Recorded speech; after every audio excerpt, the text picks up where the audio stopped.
여러분, 오늘도 이렇게 귀한 시간을 함께 해주셔서 정말 감사합니다. 혹시 여러분, 이런 생각 해보신 적 있으신가요? 내가 이 세상을 떠날 때 과연 주님 앞에 당당히 설 수 있을까? 어쩌면 우리 모두가 가슴 한편에 품고 사는 질문일 거예요.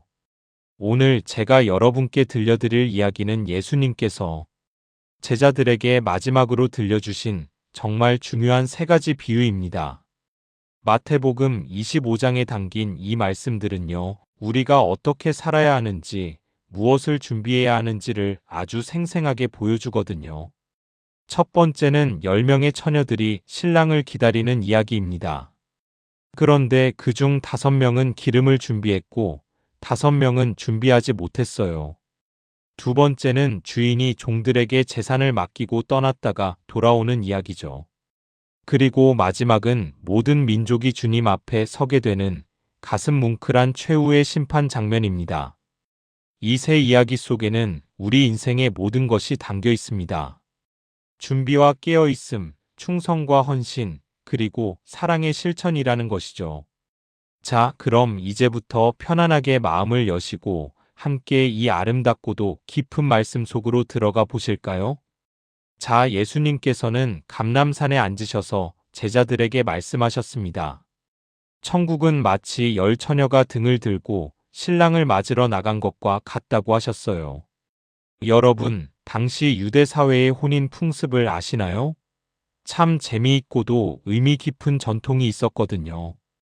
신랑이 신부 집으로 가는 시간이 정해져 있지 않았어요. 밤이 될 수도 있고 아주 늦은 시간이 될 수도 있었죠. 그래서 처녀들은 등불을 들고 신랑을 기다리며 맞이할 준비를 했답니다. 이 10명의 처녀들 이야기를 들어보면요. 정말 우리네 인생과 똑같다는 생각이 들어요. 10명 모두가 등을 가지고 나갔습니다. 여기까지는 다 똑같았어요. 모두가 신랑을 맞이하려는 마음이 있었고 모두가 준비된 것처럼 보였죠. 하지만 결정적인 차이가 있었습니다. 5처녀는 미련했습니다. 등만 가지고 나갔거든요. 기름을 따로 준비하지 않았어요. 반면에 슬기로운 5처녀는 어땠을까요? 그들은 등과 함께 그릇에 기름을 담아서 준비했습니다. 똑같아 보이지만 완전히 다른 준비였던 거예요. 여러분 생각해 보세요. 미련한 처녀들도 게으른 것은 아니었어요. 그들도 등을 들고 나왔고 신랑을 기다렸습니다. 하지만 딱 한 가지가 부족했죠. 바로 예비 기름이었습니다. 에이, 신랑이 금방 오겠지. 이 정도면 충분하겠지 하고 생각했을 거예요. 우리도 그렇지 않습니까? 에이, 괜찮겠지. 나중에 하면 되지 하고 미루는 것들이 얼마나 많은지요. 그런데 신랑이 더디 오더라고요. 밤이 깊어지면서 처녀들은 모두 졸며 잠이 들었습니다. 이게 참 인간적이지 않습니까? 아무리 깨어 있으려 해도 시간이 지나면 지치고 졸리게 마련이에요. 예수님은 이것도 책망하지 않으셨어요. 슬기로운 처녀들도 잠들었으니까요. 자정이 되었습니다. 가장 깊은 밤 모두가 깊이 잠든 그 시간에 외침 소리가 들렸어요. 보라, 신랑이다. 맞으러 나오너라. 여러분, 이 장면을 상상해 보세요. 고요한 밤 갑자기 들려오는 외침. 잠에서 깬 처녀들이 황급히 일어나 등불을 챙기는 모습이 눈에 그려지시나요? 그들의 마음이 얼마나 두근거렸을까요? 드디어 신랑이 오셨구나. 10명 모두 등불을 손질하기 시작했습니다. 그런데 이때 비극이 시작됩니다.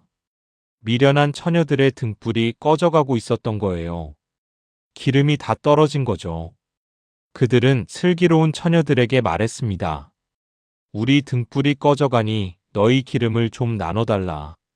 얼마나 절박한 심정이었을까요? 제발 좀 도와줘. 우리도 신랑을 맞이하고 싶어. 내 기름 조금만 나눠줘. 하지만 슬기로운 처녀들은 거절했습니다. 아니야, 우리 것도 너희와 우리에게 다 쓰기에 부족할지 모르니 차라리 파는 자들에게 가서 사서 쓰는 것이 나을 거야. 여러분, 이 대답이 처음엔 좀 야박해 보일 수 있어요. 저렇게 어려운데 좀 나눠주지. 친구잖아 하고 생각할 수도 있죠.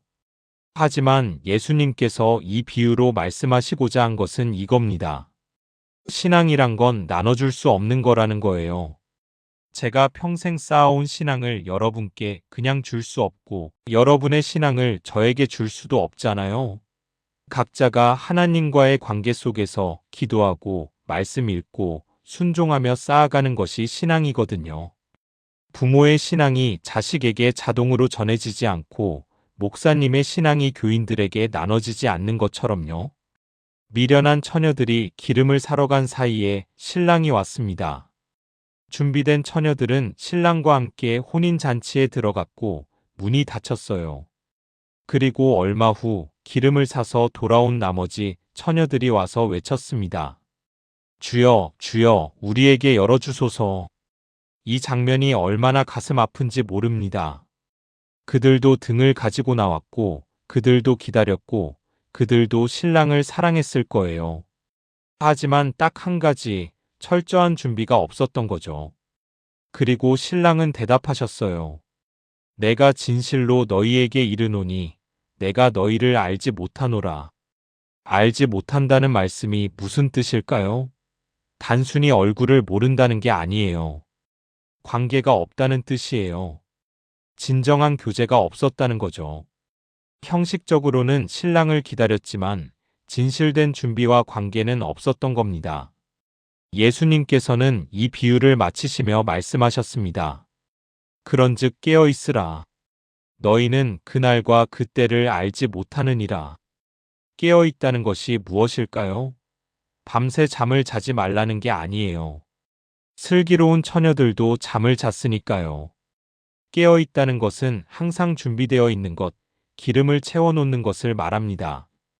여러분, 우리 인생도 그렇지 않습니까? 주님 오실 날을 기다리며 살아가지만 정작 그날이 언제일지는 아무도 모르죠. 내일일 수도 있고, 10년 후일 수도 있고, 100년 후일 수도 있어요. 중요한 건 그날이 언제든 우리가 준비되어 있느냐는 거예요. 기름은 무엇을 상징할까요?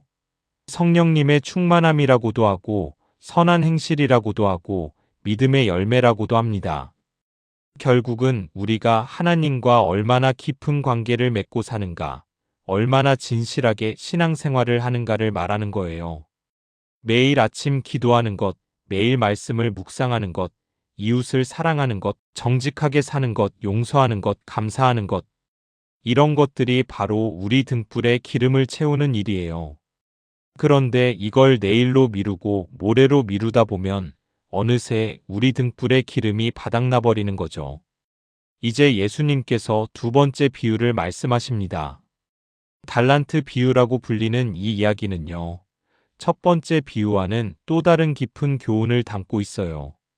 천국은 마치 타국에 가는 어떤 사람이 그 종들을 불러 자기 소유를 맡긴과 같으니 하고 시작하셨습니다. 어떤 사람이 먼 나라로 떠나게 되었어요. 그런데 떠나기 전에 자기 종들을 불러서 재산을 맡겼습니다. 여러분, 당시 한 달란트가 얼마인지 아세요? 엄청난 돈이었어요.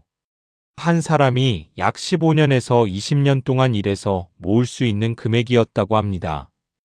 그러니까 5달란트면 거의 평생 벌어야 할 돈을 받은 거예요. 2달란트도 어마어마한 액수죠. 1달란트도 마찬가지고요. 주인은 각 사람의 재능대로 나눠줬습니다. 어떤 사람에게는 5달란트, 어떤 사람에게는 2달란트, 또 어떤 사람에게는 1달란트를 주었어요. 여기서 중요한 건 각각 그 재능대로라는 말씀이에요. 주인은 각 종의 능력을 알고 계셨고 그에 맞게 맡기신 거죠. 이게 바로 하나님께서 우리에게 하시는 방법이에요. 하나님은 우리 모두에게 똑같은 것을 주시지 않으세요. 어떤 사람은 건강을 주시고, 어떤 사람은 지혜를, 어떤 사람은 재물을, 어떤 사람은 시간을, 어떤 사람은 사랑의 마음을 주시죠. 각자가 받은 것이 다르지만 중요한 건 받은 것을 어떻게 사용하느냐는 거예요. 5달란트 받은 사람은 즉시 가서 장사하여 또 5달란트를 남겼습니다. 2달란트 받은 사람도 그와 같이 하여 또 2달란트를 남겼어요. 여기서 즉시라는 말이 눈에 들어오시나요? 그들은 미루지 않았어요. 나중에 해야지, 내일 해야지 하지 않았죠. 주인이 맡기자마자 바로 움직였습니다. 그런데 1달란트 받은 사람은 어땠을까요? 그는 가서 땅을 파고 그 주인의 돈을 감춰두었습니다. 왜 그랬을까요? 혹시 이런 생각이 들지 않으세요? 나는 1달란트밖에 못 받았네. 다른 사람들은 5달란트, 2달란트나 받았는데 나는 뭐 이런 작은 것만 하는 열등감이나 서운함 같은 게 있었을 수도 있어요. 그렇게 오랜 시간이 지났습니다. 주인이 돌아와서 종들과 회개할 때가 되었어요. 5달란트 받았던 종이 나와서 말했습니다. 주인님, 주인님께서 제게 5달란트를 맡기셨는데 보십시오. 제가 또 5달란트를 남겼습니다. 주인의 반응이 어땠을까요? 잘하였도다 착하고 충성된 종아. 얼마나 기쁜 칭찬인지 모릅니다. 그리고 이어서 말씀하셨어요. 내가 적은 일에 충성하였음에 내가 많은 것을 내게 맡기리니 내 주인의 즐거움에 참여할지어다. 여러분, 이 말씀 들으시면서 가슴이 뭉클하지 않으세요?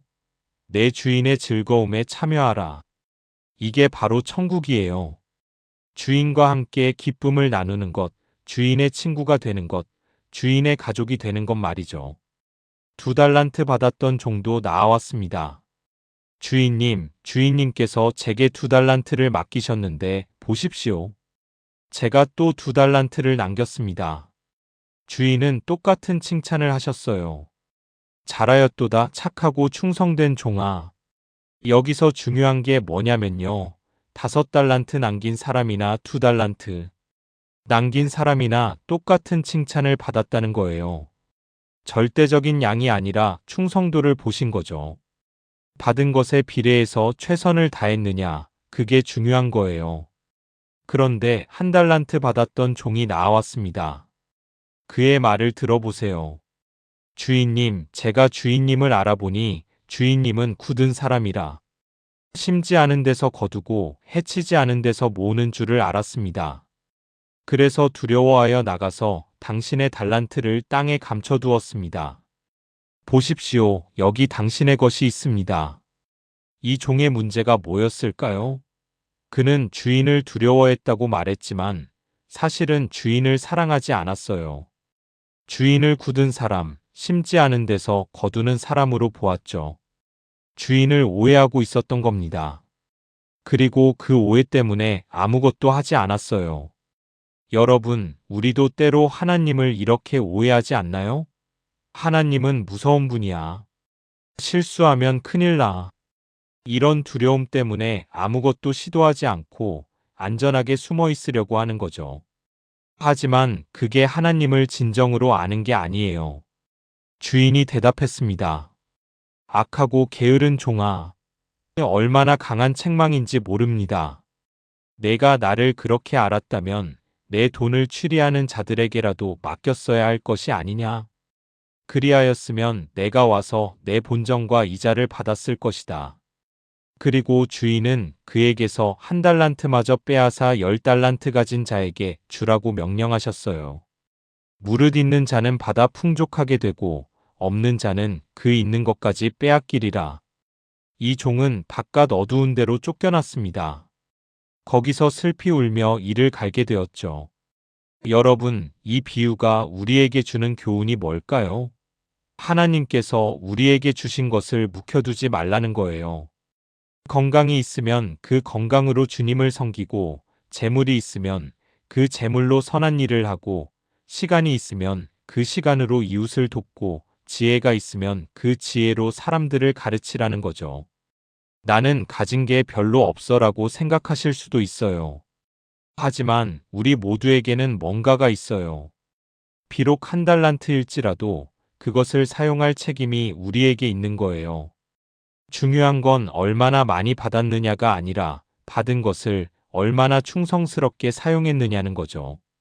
저는 이 비유를 읽을 때마다 생각합니다. 나는 지금 내게 주신 것들을 얼마나 잘 사용하고 있나? 건강할 때 건강을 당연하게 여기지 않았나? 시간이 있을 때 그 시간을 허비하지 않았나? 사랑할 수 있을 때 사랑을 베풀지 않았나? 이런 반성이 들거든요. 이제 예수님께서 세 번째이자 마지막 말씀을 하십니다. 이것은 비유라기보다는 미래에 실제로 일어날 일을 말씀하신 거예요. 바로 최후의 심판에 관한 말씀입니다. 인자가 자기 영광으로 모든 천사와 함께 올 때에 자기 영광의 보좌에 앉으리니 하고 시작하셨어요. 얼마나 위엄있고 장엄한 장면인지 모릅니다. 예수님께서 왕으로 심판자로 오시는 거예요. 모든 민족을 그 앞에 모으고 각각 분별하기를 목자가 양과 염소를 분별하는 것 같이 하여 양은 그 오른편에 염소는 왼편에 두리라. 여러분, 양과 염소는 겉으로 보기에 비슷해 보일 수 있어요. 하지만 목자는 정확히 구별합니다. 마찬가지로 주님께서는 우리를 정확히 아시고 구별하신다는 거예요. 겉으로 드러난 모습이 아니라 우리 마음 깊은 곳까지 우리가 어떻게 살았는지를 다 아시는 거죠. 왕이 오른편에 있는 자들에게 말씀하셨습니다. 내 아버지께 복받을 자들이여, 나와 창세로부터 너희를 위하여 예비된 나라를 상속받으라. 와, 얼마나 기쁜 초대인지 모릅니다. 창세로부터 예비된 나라라고 하셨어요. 이 나라는 그냥 급하게 만든 게 아니에요. 하나님께서 세상을 창조하실 때부터 이미 준비해 두신 거예요. 우리를 위해서요. 그리고 이어서 말씀하셨습니다. 내가 줄일 때에 너희가 먹을 것을 주었고, 목마를 때에 마시게 하였고, 나그네 되었을 때에 영접하였고, 헐벗었을 때에 옷을 입혔고, 병들었을 때에 돌보았고, 옥에 갇혔을 때에 와서 보았느니라. 이 말씀을 들은 의인들이 어떻게 반응했을까요? 그들은 깜짝 놀랐어요. 주님, 저희가 언제 주님께서 줄이신 것을 보고 음식을 대접했으며 목마르신 것을 보고 마시게 했나이까? 언제 나그네 되신 것을 보고 영접했으며 헐벗으신 것을 보고 옷 입혔나이까? 언제 병드신 것이나 옥에 갇히신 것을 보고 찾아갔나이까? 여러분, 이 질문이 얼마나 아름다운지 아세요? 그들은 자기가 무슨 선한 일을 했는지조차 기억하지 못했어요. 그냥 자연스럽게 당연하게 했던 거죠. 이게 선한 일이야, 이건 내가 상 받을 일이야 하고 계산하면서 한 게 아니라 그냥 불쌍한 사람을 보면 도와주고 어려운 사람을 보면 손을 내밀었던 거예요. 왕이 대답하셨습니다. 내가 진실로 너희에게 이르노니 너희가 여기 내 형제 중에 지극히 작은 자 하나에게 한 것이 곧 내게 한 것이니라. 이 말씀이 얼마나 감동적인지 모릅니다.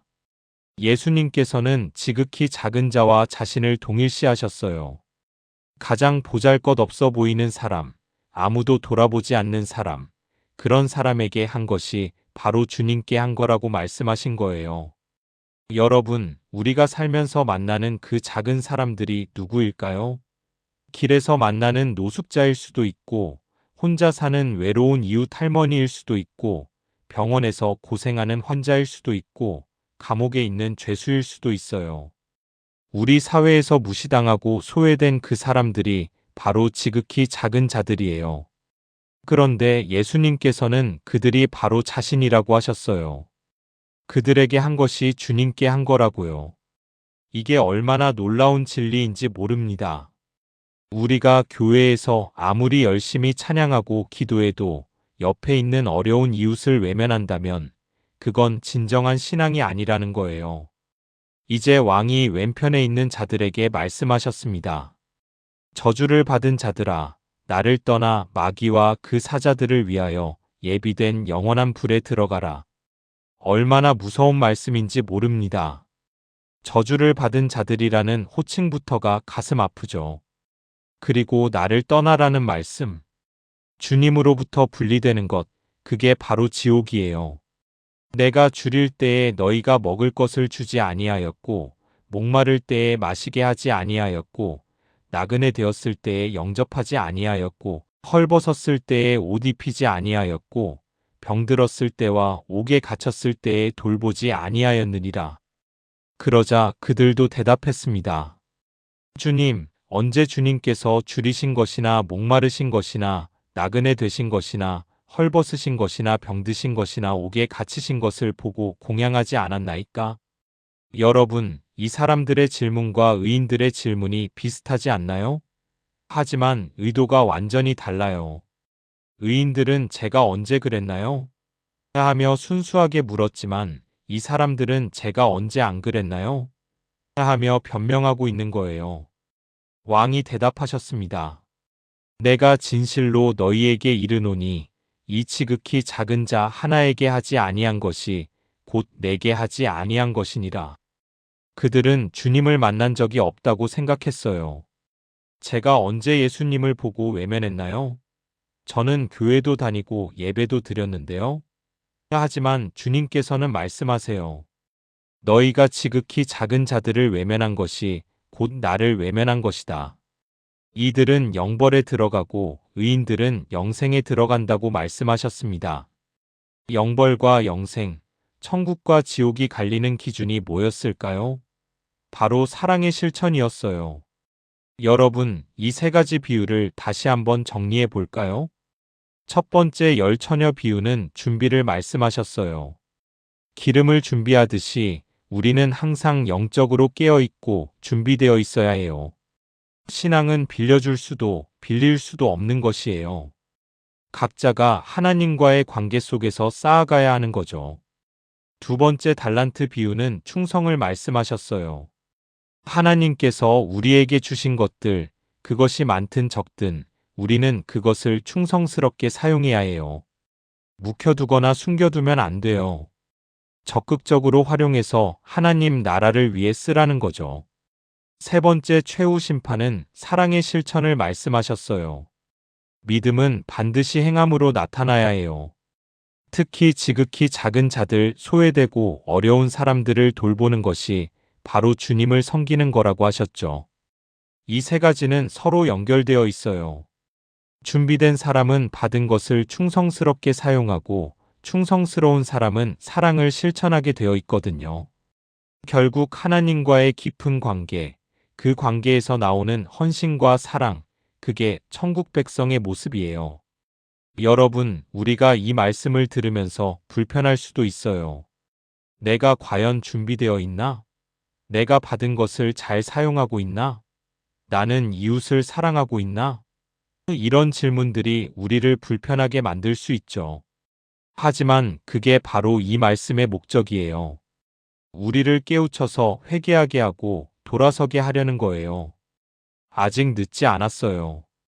지금이라도 우리 등불에 기름을 채우고 받은 달란트를 활용하고 이웃을 사랑하면 되는 거예요. 예수님께서 이 말씀들을 하신 때가 언제였을까요? 십자가에 달리시기 바로 며칠 전이었어요. 예수님은 곧 잡히실 것을 아셨어요. 곧 십자가에서 돌아가실 것을 아셨죠. 그런데 그 마지막 순간에 제자들에게, 우리에게 이 말씀을 남기신 거예요. 깨어 있으라. 준비하라. 충성하라. 사랑하라. 이게 예수님의 유언이에요. 가장 중요한 말씀을 마지막에 하신 거죠. 저는 이 말씀을 묵상하면서 제 삶을 돌아봅니다. 혹시 저도 미련한 처녀처럼 형식만 갖추고 살지는 않았나? 혹시 한 달란트 받은 종처럼 두려움에 움츠러들어 아무것도 하지 않은 건 아닌가? 혹시 지극히 작은 자들을 외면하며 살지는 않았나? 그럴 때마다 제 마음이 아파옵니다. 하지만 동시에 소망도 생겨요. 아직 기회가 있다는 거예요. 아직 주님께서 오시지 않으셨고, 아직 문이 닫히지 않았고, 아직 심판의 날이 오지 않았잖아요. 그렇다면 지금이라도 준비할 수 있다는 거예요. 여러분, 오늘부터 우리 함께 준비하지 않을래요? 매일 아침 기도하며 기름을 채우고 하나님께서 주신 것들을 감사히 여기며 충성스럽게 사용하고 주변의 어려운 이웃들을 살피며 사랑을 실천하는 거예요. 거창한 게 아니에요. 작은 것부터 시작하면 돼요. 옆집 할머니 안부 전화 한 통, 어려운 이웃을 위한 작은 헌금, 외로운 사람에게 건네는 따뜻한 말 한마디, 이런 것들이 모여서 우리 등불에 기름이 되고 달란트의 열매가 되고 지극히 작은 자를 섬기는 사랑이 되는 거예요.